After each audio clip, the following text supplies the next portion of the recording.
Hello everyone, once again welcome back to my channel. तो ये है रिक्विटेड लव का 5th एपिसोड। अगर अब तक आपने इसके प्रीवियस एपिसोड नहीं देखे so what you guys are waiting for, जल्दी से जाइए और पहले इस ड्रामे के प्रीवियस एपिसोड देख लीजिए, तो आपको ये ड्रामा और भी अच्छे तरीके से समझ में आएगा। एंड फ्रेंड्स, अगर अब तक आपने मेरे चैनल को सब्सक्राइब नहीं किया है तो प्लीज़ मेरे चैनल को सब्सक्राइब करना बिल्कुल भी मत भूलना, और अगर वीडियो अच्छी लगी तो वीडियो को लाइक करना भी। So without wasting any more time let's start this video.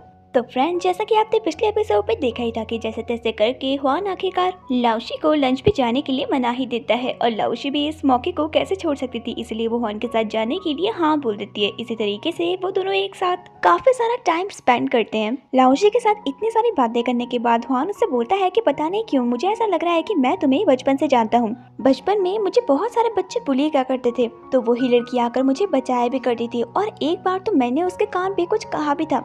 भले ही हुआन को ये सारी चीजें थोड़ी बहुत याद थी, लेकिन लाओशी को इस मोमेंट का एक एक पल याद था। और जैसे ही हुआन अपने बचपन के दिनों की यादें दोबारा से वापस लेकर आता है तो लाओशी काफी ज्यादा नर्वस जाती है, और उसे ऐसा लगता है कि बस अब हुआन उसे पहचान जाएगा। बट एट द एंड उसे याद ही नहीं आता है कि उसने उस लड़के से क्या कहा था। यही सारी बातें सुनने के बाद लाओशी की आंखों से आंसू आने लग जाते हैं, और वो उससे बोलते हैं कि I am so sorry, but मैं तुम्हारी कहानी को सुनने के बाद थोड़ी सी इमोशनल हो गई थी। जैसे ही हुआन घर पे आता है तो उसे लाओशी की याद आने लग जाती है, और वो उसे मैसेज कर देता है और उससे बोलता है कि कल वो दोनों लाइब्रेरी साथ में ही जाएंगे। तभी वहाँ पर जैन कर जाता है, और वो उससे बोलता है कि सच बताऊं तो हम सिंगल लोगों की ना लाइफ ही बेकार है, मेरे साथ कभी कोई डिनर करता ही नहीं है। जैन की बातें सुनने के बाद हुआन उससे बोलता है कि एक काम करो, तुम टेंशन मत करो, मैं तुम्हारे लिए रात को बहुत सारे स्नैक्स लेकर आऊंगा, तब हम दोनों साथ में खाएंगे। तो फिर जैन बोलता है कि स्नैक्स से काम नहीं चलेगा, मैं एक काइंड हार्टेड लड़की को जानता हूँ जो कि हर सिंगल का दुख जानती है, और उसका नाम है लाओशी। वो मेरी हेल्प जरूर करेगी। एक काम करता हूँ कि मैं उसके ही साथ डिनर करने के लिए चला जाऊंगा। तो फिर हुआन उससे बोलता है कि तुम ऐसा मत करना प्लीज, उसके साथ मैं जा रहा हूँ, और बदले में तुम जो बोलोगे वो मैं करूंगा। दोस्तों, जी भी चैंग से बोलता है कि अगर उसके पास टाइम है तो वो उसका इंटरव्यू देखने के लिए आ सकती है। तो फिर चैन उससे बोलती है कि मुझे बेली बिल्कुल भी पसंद नहीं है, अगर वो वहाँ पर आएगी तो मैं नहीं आऊंगी। चैंग की बातें सुनने के बाद जी भी उससे बोलता है कि मैं तुमसे बहुत ज्यादा प्यार करता हूँ बचपन से ही, और वैसे भी अब मैंने बेली के साथ ब्रेकअप भी कर दिया है, क्या तुम मुझे दोबारा से एक चांस देना चाहोगे। इतने में ही बेली वहाँ पर आ जाती है, और वो जीबी के लिए लंच भी लेकर आई होती है। तभी जीबी को चैंग का मैसेज आता है कि वो उसे दूसरा चांस देने के लिए मान गई है, सिर्फ इसीलिए क्योंकि उसने बेली के साथ ब्रेकअप कर दिया, और वो बेली को बिल्कुल भी पसंद नहीं करती है। तभी वो उसे कॉल करती है और उससे बोलती है क्या सच में तुमने बेली से ब्रेकअप कर दिया है। तो फिर जीबी उससे बोलता है कि हाँ मैंने उससे ब्रेकअप कर दिया, क्या तुम मुझे दूसरा चांस देना चाहोगे। तभी चैंग उससे बोलती है कि इसका आंसर मैं तुम्हें मिलकर ही बताऊंगी। इतने में ही उन दोनों की बातें बेली सुन लेती है, और उसे बहुत ही ज्यादा बुरा लगता है। थोड़ी देर में बेली जीबी के पास जाती है और उससे बोलती है कि मैं तुम्हारे लिए लंच लेकर आ रखी हूँ, अगर तुम्हें भूख हो तो तुम खा लेना। और ऐसे क्या कर वो भाग कर वहाँ पर से चली जाती है। बेली को इस तरीके से गुस्से में वहाँ पर से जाते हुए देखकर जीबी समझ जाता है कि पक्का उसने ये सारी बातें सुन ली है, इसलिए वो भागकर उसके पीछे जाता है और उससे माफी मांगने लग जाता है। तो बेली उस पर गुस्सा करते हुए उससे बोलती है कि जब तुम्हें किसी की जरूरत थी तो मैं तुम्हारे साथ थी। उस दिन जिस दिन तुम ड्रिंक कर सड़क पे पड़ रखे थे, उस दिन मैं तुम्हें अपने साथ तक अपने घर पे लेकर आई थी। हमेशा मैंने अपने से भी ज्यादा बार तुम्हारे बारे में सोचा है, और तो और चैन से भी मैंने तुम्हारी वजह से झगड़ा किया था, लेकिन आज तुम मेरे साथ ऐसा कर रहे हो। तो फिर जीबी उससे सॉरी करने लग जाता है। तभी बेली उससे बोलती है कि तुमने न्यू ईयर पे ये विश मांगी थी ना कि हम दोनों कभी भी अलग ना हो, तो प्लीज मैं तुमसे ये विश करना चाहती हूँ, तुम मुझे इस तरीके से छोड़कर मत जाओ, तुम मुझे जो करने के लिए बोलोगी मैं वो करूंगी, बट मैं तुमसे सच में बहुत ज्यादा प्यार करती हूँ। तो फिर जीबी उससे बोलने लग जाता है कि तुम्हें पता है ना कि मैं चैन को ही बुलाने के लिए तुम्हारे साथ रिलेशनशिप में आया था, मैं उससे अभी भी बहुत ज्यादा प्यार करता, और वो दोबारा मेरे साथ जब रिलेशनशिप में आना चाहती है तो मैं इस मौके को कैसे ठुकरा सकता हूँ। तो फिर बेली जीबी की सारी बातों को इग्नोर करके उससे बोलती है कि कोई बात नहीं, जो कुछ हुआ उसे हम भूल जाएंगे, कल मैं दोबारा से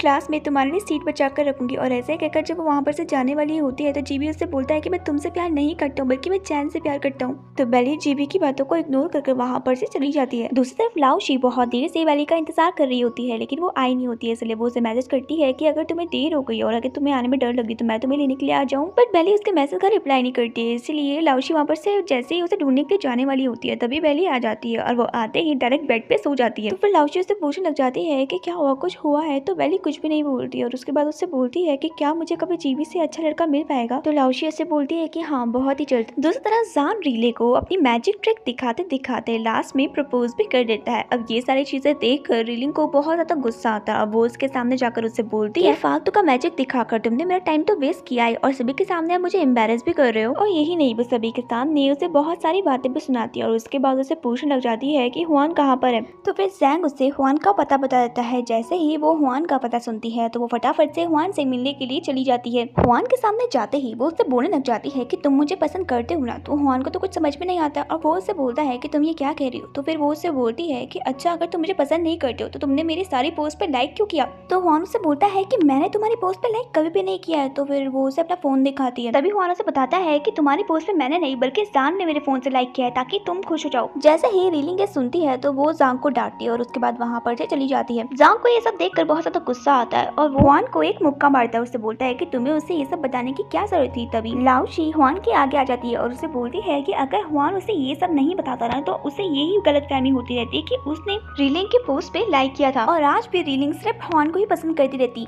अब हुआन ने उसे ये सब बता दिया है तो एटलीस्ट उसे ये तो पता चलेगा कि तुम उसकी कितनी ज्यादा केयर करते हो। लाओशी की बात सुनने के बाद जांग वहाँ पर से भाग जाता है और सीधे रीलिंग के पास जाता है और उससे बोलने लग जाता है कि प्लीज तुम कुछ गलत मत सोचो। मैंने जो कुछ भी किया वो बस तुम्हारी खुशी के लिए किया क्योंकि तुम हुआन को बहुत ज्यादा पसंद करती थी और मुझे लगा कि अगर मैं उसके फोन से तुम्हारी पोस्ट पे लाइक करूंगा तो तुम्हें बहुत ज्यादा खुशी मिलेगी। मैं सच में तुमसे बहुत ज्यादा प्यार करता हूँ। तो फिर रीलिंग उससे बोलने लग जाती है कि अगर तुम मुझसे प्यार करते ना तो तुम खुद इस बात को कन्फेस करते ना कि ये सारी घटिया हरकत करते। नफरत हो गई मुझे तुमसे। और ऐसे कहकर वो वहाँ पर से भागकर चली जाती है। दूसरी तरफ लाओशी फर्स्ट एड बॉक्स लेकर आती है और उसके बाद हुआन की फेस पर दवाई लगाने लग जाती है। लाओशी का इतना स्वीट बिहेवियर देखकर हुआन को बहुत ही ज्यादा अच्छा लगता है। दवा लगाने के बाद लाओशी हुआन को उसकी तबीयत का ख्याल रखने के लिए बोलती है और ऐसा ही कहकर जब वो वहाँ पर से जाने वाली होती है तभी हुआन उसका हाथ पकड़ लेता है और उससे बोलता है कि उसे कहीं लेकर जाना है। तो उसके बाद हुआन उसे उसी जगह पर लेकर जाता है जो कि लाओशी की भी बहुत फेवरेट जगह होती है। तो हुआन उससे बोलने लग जाता है कि जब भी मैं उदास होता हूँ ना तो मैं यहीं पर ही आता हूँ और जब मेरा गाने का मन करता है ना तो मैं यहीं पर ही गाना भी गाने लग जाता हूँ। तुम्हें पता है एक दिन मैंने इस दीवार पे एक क्वेश्चन लिखा था बट आई डोंट नो कि ये कैसा पॉसिबल हो सकता है। नेक्स्ट डे मैं जैसे ही यहाँ पर आया तो मुझे उस क्वेश्चन का आंसर भी मिला और तो और यहाँ पर एक लड़की है जो कि बहुत ही प्यारा गाना गाती है और ऐसे कहकर हुआन उस गाने को गाने लग जाता है। बाय द वे जिस लड़की के बारे में हुआन उसे बता रहा था वो लड़की कोई और नहीं थी बल्कि लाओशी ही थी। थोड़ी ही देर में लाओशी जैसे ही घर पर आती है तो वो देखती है कि बेली एकदम उदास होकर बैठ रखे। तो वो उसे बोलती है कि तुम जिमी के बारे में इतना मत सोचो और अपनी पढ़ाई पर ध्यान दो। तभी उसे हुआन का मैसेज आता है और वो उसे बोलता है कि आज तो मैंने कुछ खास अच्छा गाना गाया नहीं लेकिन एक दिन मैं बहुत ही प्यारा गाना गाऊंगा जो कि तुम्हें बहुत ज्यादा पसंद आएगा। तो लाओशी उसे उसके मैसेज का रिप्लाई करती है कि मैं उस दिन का बेसब्री से वेट करूंगी। तो हुआन अपने प्रोजेक्ट के लिए जीबी के साथ बैठकर इनविटेशन कार्ड बना रहा होता है। जैसे ही वो देखता है कि उसे लाओशी ने रिप्लाई किया है तो वो फटाफट से वहाँ पर से बहाना बनाकर दूर चला जाता है और उसके बाद लाओशी के मैसेज का रिप्लाई करने लग जाता है।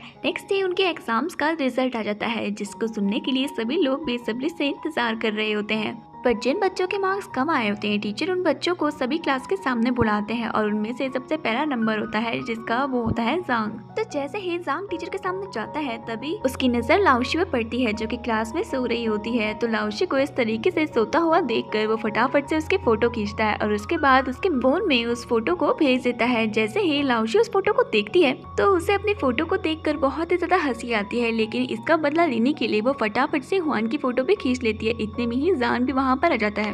जैसे ही लाओशी हुआन को उसकी फोटो सेंड करती है तो हुआन अपनी फोटो को देखकर हंसने लग जाता है और उसके बाद लाओशी के सामने स्टाइल झाड़ने के लिए अपने बाल को ठीक करने लग जाता है। तभी लाओशी को एक अननोन नंबर से मैसेज आता है जो कि उससे बोलता है कि उसे हुआन के बारे में उससे कुछ जरूरी बात करनी है लेकिन लाओशी उससे मिलने के लिए मना कर देती है। थोड़ी देर बाद लाओशी की फ्रेंड लाओशी के रूम में आती है जो कि उसे बताती है कि आज एक कार की वजह से उस पर कीचड़ गिर गया था जिसके कारण वो गंदी हो गई है तो उसे नहाने जाना पड़ेगा। तो फिर लाओशी उससे बोलती है कि ओके तुम जल्दी से नहाने के लिए चली जाओ। बट जैसे ही वो नहाने के लिए जाती है तो लाइट भाग जाती है। तभी वो सभी के सामने आती है और उनसे बोलती है कि मुझे गर्म पानी से नहाना था लेकिन गर्म पानी तो है ही नहीं। तो इसी तरीके से वो सारी गर्ल्स डिसाइड करती है कि चोरी छुपे वो किसी तरीके से अपने दोस्त के लिए गर्म पानी लेकर आएंगे और वो इस मिशन में कामयाब भी हो जाते हैं। फाइनली वो लड़की अपने सारे रूममेट्स को थैंक यू बोलती है और उसके बाद जैसे ही लाओशी अपने रूम पे आती है तभी वो देखती है कि उसे एक अननोन नंबर से दोबारा मैसेज आ रखा है और उस मैसेज में लिखा होता है कि मैं हुआन बोल रहा हूँ और कल 3 बजे तुम मुझसे कैफे में मिलने के लिए आना। मेरे फोन की बैटरी खत्म हो गई थी इसलिए मैं तुम्हें अपने दोस्त के फोन से मैसेज कर रहा हूँ। ये सारी चीजें देखकर लाओशी को शक हो जाता है कि कोई उसके साथ कुछ तो मजाक करने की कोशिश कर रहा है। इसलिए वो उससे बोलती है कि तुम्हारा और मेरा प्लान तो मूवी देखने का बना था 4 बजे। तो फिर उसे नंबर से उसको मैसेज आता है और वो उसे बोलता है कि 3 बजे हम कैफे में जाएंगे उसके बाद मूवी देखने के जाएंगे। नेक्स्ट डे मैसेज के अकॉर्डिंग जैसे ही लाओशी कैफे में जाती है तो वहाँ पर उसे कोई और नहीं बल्कि रीलिंग दिखती है जो कि उससे हुआन के बारे में पूछती है और उससे ये भी बोलती है कि तुम हुआन की गर्लफ्रेंड हो क्या। तो फिर लाओशी इस बात को सुनने के बाद मना कर देती है। लीलियन को ऐसा लगता है कि लाओची झूठ बोल रही है, तो उसके बाद वो उससे काफी गुस्से में बात भी कर रही होती है। बट लाओची उसकी बातों को ज्यादा माइंड नहीं करती है, क्योंकि उसे पता था कि वो अभी बहुत ज्यादा उदास है, तो इसलिए वो उससे बहुत ही अच्छे तरीके से बात करती है। तभी रीलिंग रोते हुए उससे बोलने लग जाती है कि क्यों हुआन मुझे पसंद नहीं करता है, मैं इतनी भद्दी दिखती हूँ क्या? तो फिर लाओची उससे बोलती है कि ऐसा कुछ भी नहीं है, और उसकी यही सारी बातें कॉल पे जांग भी सुन रहा होता है। एक्चुअली में रात को जब अननोन नंबर से लाओची को मैसेज आता है, तो सीधे वो उस नंबर को जांग को सेंड करती है, और जांग को ऐसा लगता है कि उसने उस नंबर को कहीं तो देखा है। जैसे ही वो उस नंबर को चेक करता है, तो वो नंबर लीलिंग का होता है। इसीलिए वो लाओची को बोलता है कि जैसे ही वो कैफे में जाएगी, तो वो उसके साथ फोन पर ही रहे, ताकि वो सुन सके कि आखिरकार रीलिंग उसे किस बात पे 3 बजे कैफे पे बुला रही है। रीलिंग को रोता हुआ देखकर लाओची उससे बोलती है कि अगर तुम बुरा ना मानो तो मैं तुमसे एक बात कहूँ, देखो उस इंसान से प्यार करने का कोई फायदा नहीं जो तुमसे प्यार नहीं करता है, तुम्हें उस इंसान से प्यार करना चाहिए जो तुमसे प्यार करता है, और मेरे हिसाब से जांग तुमसे बहुत ही ज्यादा प्यार करता है। लाओची की बातें सुनने के बाद वो बिल्कुल चुप हो जाती है। थोड़ी देर बाद वो जैसे ही जांग से मिलने के लिए जाती है, तो जांग उसके आगे हाथ जोड़ने लग जाता है और उसे थैंक यू कहकर ये कहने लग जाता है कि आज तक रीलिंग के सामने मेरी इतनी ज्यादा तारीफ किसी ने भी नहीं कही होगी,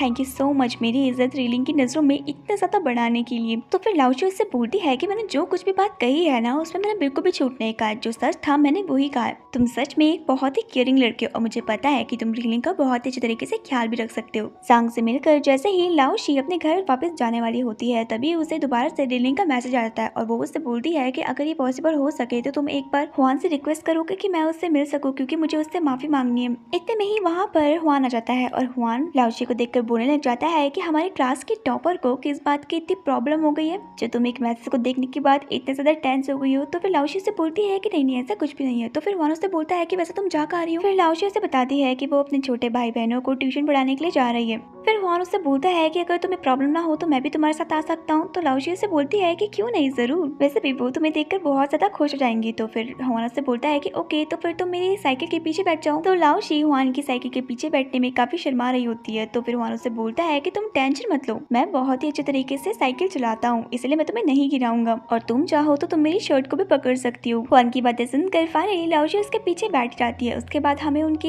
हाई स्कूल का सीन दिखाया जाता है, जहाँ पर की लाओची हुआन के ही साथ साथ भाग रही होती है। इतने में ही उन दोनों की फोटो लाओची की एक फ्रेंड क्लिक कर देती है, और जैसे ही वो उस फोटो को लाओची को दिखाती है, तो लाओची उस फोटो को डिलीट कर देती है और उससे बोलती है कि इस फोटो को किसी को भी मत दिखाना। थोड़ी ही देर में हुआन और लाओची फाइनली उनके घर पर पहुंच जाते हैं और बच्चों से मिलते हैं, जहाँ पर कि जैक और इमी उन दोनों को देखकर बहुत ज्यादा खुश होते हैं। थोड़ी ही देर पे जैसे ही वो तीनों अंदर जाते हैं, तभी लाओची को उसकी मॉम का कॉल आ जाता है, और उसकी मॉम उसे बोलती है कि तुम सारे पैसे मुझे क्यों ट्रांसफर कर रही हो, थोड़े पैसे तुम अपने पास भी रख लो। तो फिर लाओची उनसे बोलती है कि मॉम आपको टेंशन लेने की जरूरत नहीं है, मैं पार्ट टाइम जॉब कर रही हूँ, इसलिए अब आपको मेरी टेंशन लेने की बिल्कुल भी जरूरत नहीं है। ये सारी बातें सुनने के बाद उसकी मॉम उससे बोलती है कि मुझे तुम पर बहुत ज्यादा प्राउड है, पार्ट टाइम जॉब करने के साथ तुम अपनी पढ़ाई पे और अपना भी ध्यान रखना। थोड़ी देर में लाओची और हुआन जब अपने घर पे जा रहे होते हैं, तो फिर हुआन उससे बोलता है कि हम एक गेम खेलें, एक काम करो कि मैं तुम्हें पकड़ूंगा और तुम भागना। तो फिर लाओची से बोलती है कि मैं ये चाइल्डिश गेम नहीं खेलती हूँ, मुझे ये सब पसंद नहीं है। तो फिर हुआन को थोड़ा सा बुरा लगता है, लेकिन उसके बाद लाओची हंसने लग जाती है और वहाँ पर से भागने लग जाती है। तभी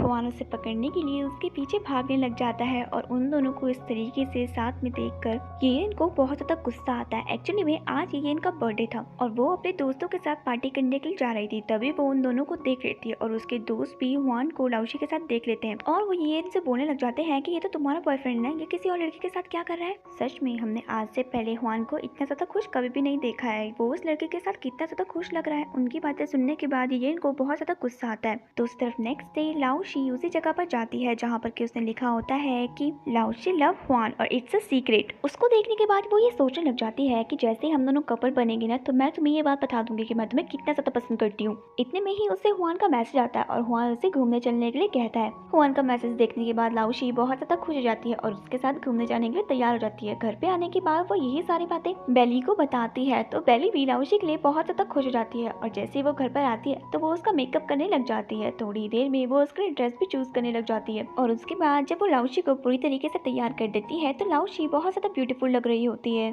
थोड़ी देर में बेली लाओची को ऑल द बेस्ट कहती है, और फिर लाओची वहाँ पर से चली जाती है।